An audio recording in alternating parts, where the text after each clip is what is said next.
and the omnibus. So I was forced into the Archers when I was a child. And look, it's come back to bite me later on. I'm awash with this stuff. The Archers is the world's longest-running radio show, with more than 15,000 episodes broadcast. Despite being a rural flavor show, The Archers is recorded in the heart of... Welcome back to The Deep Dive. We're the place you come to get the real story behind your sources, cutting through the noise to give you those compelling insights. Helping you get truly well-informed without drowning in information. Exactly. And today, we're diving deep into, well, the intricate lives within a small community. They're grappling with some big stuff, financial pressures, loyalty tests. And the explosive power of secrets, things hidden right there in plain sight. Yeah. Our source material today, it takes us right into the heart of the fictional village of Ambridge. We're drawing from recent audio excerpts of The Archers on BBC Radio 4. So our mission here is really to navigate these tangled stories. We want to explore those tough choices people face, in business and in life. And how community dynamics shift under pressure. It's fascinating how quickly personal integrity gets put to the test. Totally. By the end, you should have a real shortcut to understanding those deeper human dynamics, the hard calls in business, and maybe the surprising ways secrets just unravel. Okay, let's jump right in. Bridge Farm. Things are intense there from the get-go. Yeah, you feel the pressure immediately. We've got Brian, the farm's sort of patriarch figure, and Adam, who's working there now, and they're right up against it. That cover crop deadline.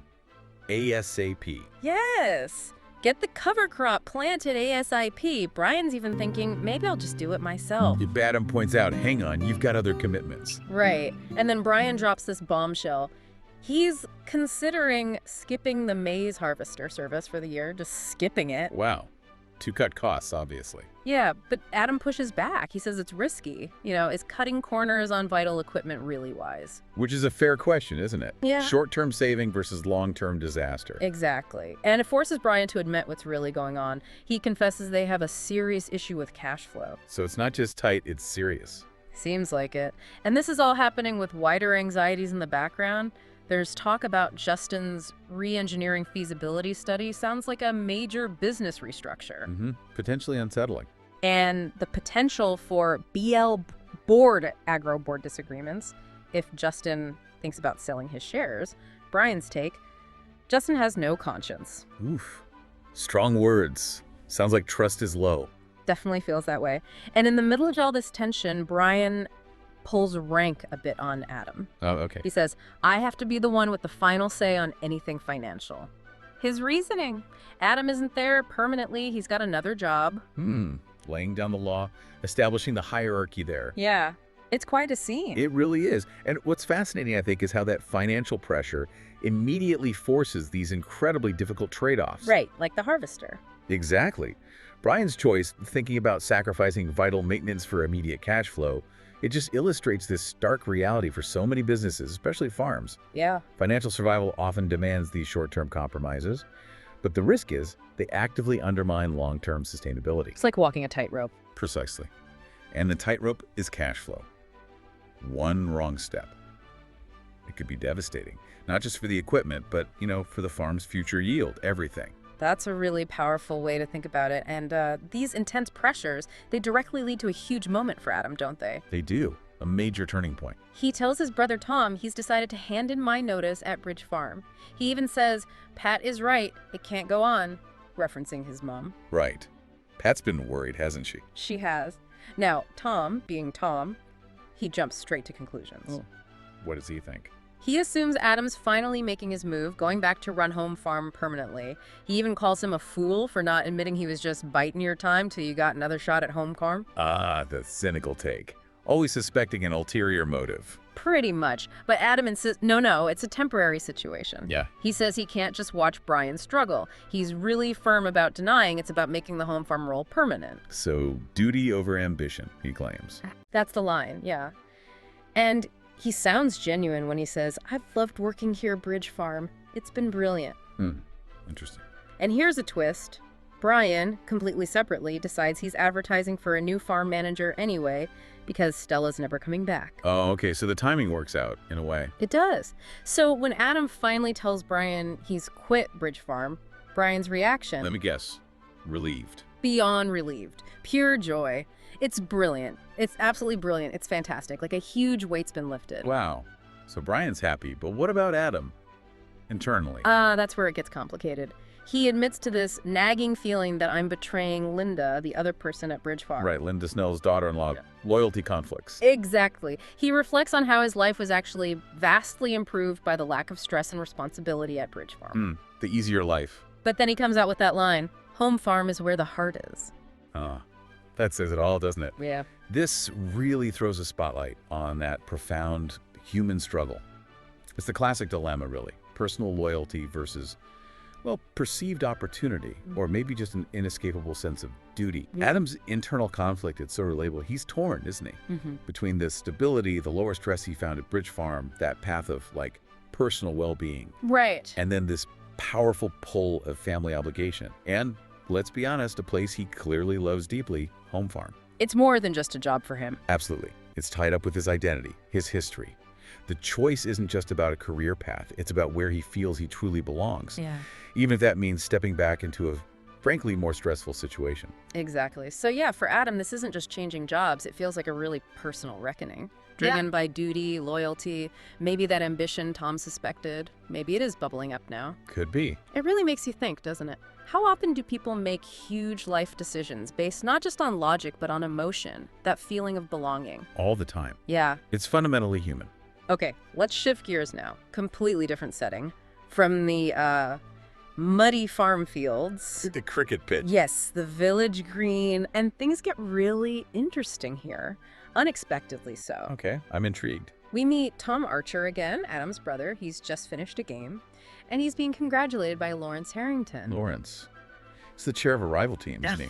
Roseran and the Vale. That's the one. Apparently a more successful team, because despite Tom's efforts, Ambridge is being relegated after just one season back in that league. Ouch. Relegation stings. It does. And Lawrence, he's observing Ambridge's performance. He notes they have a real range of skill. A diplomatic way of putting it. Maybe. He says flashes of brilliance combined with quite a bit of, well, very average. Sounds about right for village cricket sometimes. Totally. But then Lawrence just pivots, completely out of the blue. Whoa. He asks Tom straight up, do you get paid to play cricket? Whoa. Direct question. Right. Tom seems pretty taken aback. He denies it flat out. Says no one else on the team gets paid either, as far as I know. As far as I know. Little wiggle room there. Maybe. He adds this joke like, no, absolutely not. I mean, that wouldn't fit with our ethos at all. The amateur ethos. Very important in village sports. But then he immediately follows it up by admitting he wouldn't say no to some cold, hard cash. Okay, so the principle is there, but the temptation also there. It seems so. What's fascinating to me there is how quickly it jumps. 1 minute they're talking sportsmanship, team performance. The next, bang, financial incentives. Yeah, it's abrupt. Lawrence, coming from this, probably more successful, maybe more professionalized setup at Roseran. Yeah. He just seems to operate on the assumption that talent should be paid. Right. It's normal for him, maybe? Could be. And it immediately sets up this really striking contrast with Ambridge's stated ethos of amateur play. You get the feeling Lawrence is digging. Definitely feels like he's poking around. Yeah. Subtly suggesting there might be something else going on, beneath Ambridge's principled surface. Makes you wonder how many community clubs wrestle with this stuff. He is definitely digging, and he keeps at it. Later, he tries to recruit Rex Fairbrother, another Ambridge player. Trying to poach talent. Looks like it. And he dangles a financial carrot, subtly. He says to Rex, if you took me up on my offer, you could buy all the fancy sandwiches you liked. Fancy sandwiches, the height of cricketing luxury. Apparently. And Rex admits it's very tempting, which, shows that even a small perk is appealing. Sure. Bit of recognition, bit of cash. But ultimately, Rex turns him down. He says he'd feel too guilty betraying Linda Snell, who manages the team, and the rest of the Ambridge players. Loyalty wins out for Rex. Interesting. It is. So Lawrence's suspicions, they must be sky high by now, right? It feels like he's gathering intelligence. He's definitely on a mission. And then, bingo, he hits the jackpot. He confronts Linda Snell herself. Oh, Linda Snell. Team manager, community stalwart. That very same Linda Snell. And he drops a bombshell revelation on her, something that just completely blows their whole amateur ethos out of the water. Okay, what is it? He tells her he knows her secret. Yeah. Specifically about brown envelopes. Brown envelopes, oh dear. That never sounds good. No. He says they're pass quietly on to the most talented players on the Ambridge cricket team, while the rest of the team go unaware and unremunerated. Wow. So secret payments. Yeah. Under the table. Exactly. And Linda's reaction, pure shock. She stammers, how did you even, before you can just see the penny drop, she gets it. He knows. Oh, Linda. Yeah. That's big. Zooming out from the village drama for a second, this throws up a classic ethical dilemma, doesn't it? Absolutely. It's that tension between wanting to win, maybe needing to win to keep players interested, and maintaining fair play, especially in a setup that's supposed to be amateur. Right, the ethos again. Those brown envelopes, they don't just undermine the stated principles, they create this imbalance, this unfairness within the team itself. Yeah, imagine finding out your teammate is getting paid and you're not. Exactly. Breeds resentment, mistrust. It really makes you question the integrity of community sports when money creeps in, even secretly.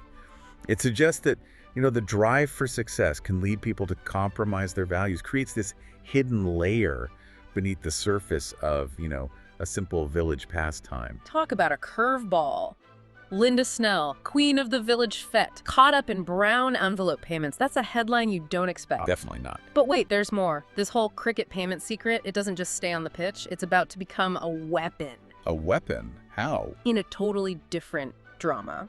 We need to rewind slightly to an earlier encounter between Lawrence and Chelsea Horban. Chelsea. She works multiple jobs, right? Hairdresser, tea room. That's her hustling hard. So during one of her shifts, Lawrence makes some kind of dismissive comment about her getting everywhere. Ugh. Patronizing. Yeah.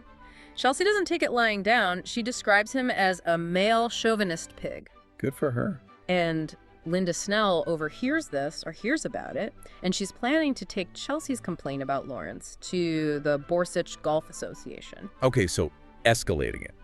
Taking official action against his behavior. So we've got this personal slight, this offensive comment, turning into a formal complaint. It's quite common, isn't it? When boundaries are crossed and apologies either aren't offered or aren't accepted. Seems so. It definitely shows the power dynamic. Someone feels disrespected and they're seeking official recourse. Makes sense. Totally. But Lawrence, well, he's not exactly the apologizing type, it seems. Or maybe his apology wasn't good enough. Doesn't sound like it. He confronts Chelsea later. He claims he tried to apologize, but Chelsea and the other girl with her just won't accept my apology. He even suggests Chelsea still doesn't get it. All blaming the victim. Classy. Right. And then he issues this warning. It's quite chilling, actually. Thinly veiled. What does he say? He tells Chelsea she may be storing up trouble for Linda if the complaint goes ahead. He calls the complaint unnecessary, malicious, and frankly, it's ridiculous. Wow. Trying to intimidate Chelsea into dropping it by threatening Linda. Exactly. And then he vaguely mentions taking action of my own, which is a confidential matter that I can't discuss further. The plot thickens. He's hinting he has leverage. It's clear he's not just trying to smooth things over anymore. He's got an agenda. He's holding that hidden card, the brown envelopes, presumably, and he's setting up a direct showdown with Linda, maybe even using Chelsea to get to her. So the cricket secret and the chauvinism complaint are about to collide. Looks that way. But despite this threat, when Chelsea tells Linda about Lawrence's warnings, Linda is initially, well, pretty defiant. Oh yeah, not intimidated. Not at first. She dismisses Lawrence as so irritating, tells Chelsea, don't worry about me at all, I can take care of myself. She says she intends to deal with him. Fighting talk from Linda. Absolutely, and she does. Linda and Lawrence confront each other head on. This is it. And this is where Lawrence plays his ace. He reveals he knows about the brown envelopes. He explicitly links his earlier confidential matter threat to her secret payments. He connects the dots for her, puts the pressure on. He does, and then he lays down the ultimatum. Clear as day. If you take this nonsense complaint to Borsich Golf Association, then I will be forced to tell the entire Ambridge cricket team what you've been up to. Blackmail. Pure and simple. Pretty much. What's truly astonishing here, I think, is that escalation. You go from a, let's face it, relatively minor personal complaint about a remark. Yeah, inappropriate, but maybe contemptible. Right. To outright blackmail. Leveraging a completely unrelated secret. Lawrence isn't just defending himself anymore. He's weaponizing information. He's turning this hidden arrangement into, currency for power. It's ruthless. It is. And on a larger scale, this whole situation perfectly illustrates that complex web of relationships you get in small communities. How one hidden action, one secret. Like the envelopes. Exactly.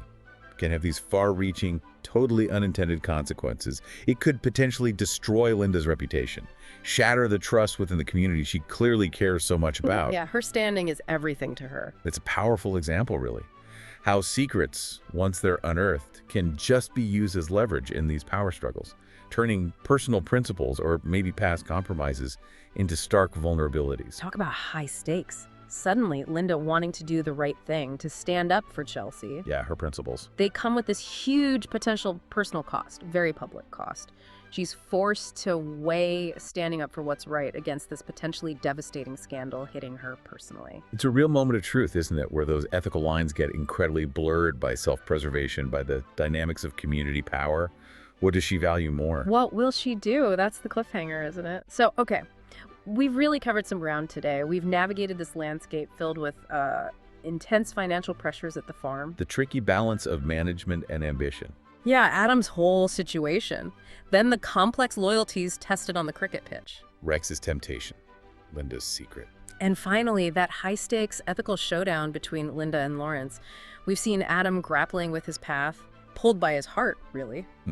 Rex battling his conscience over those fancy sandwiches. And Linda's attempt to support Chelsea running headlong into her own deeply buried secret. Yeah. The key takeaways from this deep dive, for me, they really center on these powerful human dynamics we've seen play out. Go on. Well, first, how financial strain pushes people towards risky compromises. Brian, thinking about skipping that harvester service. It's such a stark example. Short-term survival potentially wrecking long-term sustainability. Right, the tightrope walk. Exactly. Second, loyalty isn't always absolute, is it? Especially when money, even small amounts, enters the picture. Rex's dilemma highlighted that. Yeah, the temptation was real. And maybe the most striking thing, how seemingly separate actions, Linda's quiet payments, Chelsea's complaint, suddenly become tangled, interconnected, used as leverage in really surprising, dramatic ways, especially when secrets are exposed. It completely changes the game, doesn't it? The whole dynamic shifts. It really does. Ultimately, these stories from Ambridge, they kind of prompt us to think, don't they? How much do we really know about the hidden dealings, the quiet compromises happening in our own communities? That's a sobering thought. And what are the true costs, personal costs, public costs of holding on to secrets or making those difficult choices even when you think you have the best intentions? Yeah, and what happens when personal ethics clash head-on with loyalty or financial strain or just raw competitive desire? Who ends up paying the price? And what does it reveal about, I suppose, the very fabric of our communities? Lots to think about there. Well, thank you for joining us on this deep dive. Until next time. Keep those insights flowing. So, what are you doing now? Just getting ready for the next episode. Just moving mics around. So, what do you do? I do the spot effects on the arches. Any Are you what we movements call Foley then? and- kind of. Yep. Okay. And these are all part of the paraphernalia of production. Yep. That's the bull bar. That's. This one. Yep. That's. Haley so wanted to be in their own place when their baby came. It's due in 2 months. Not much chance of that now. No. I mean, it would have been a stretch for them financially, mind, but I just wish there was something practical I could do to help them, Caroline. I think The Archers has had this immense popularity over the years, basically because it has always very accurately reflected the reality of life and living in a rural community at whatever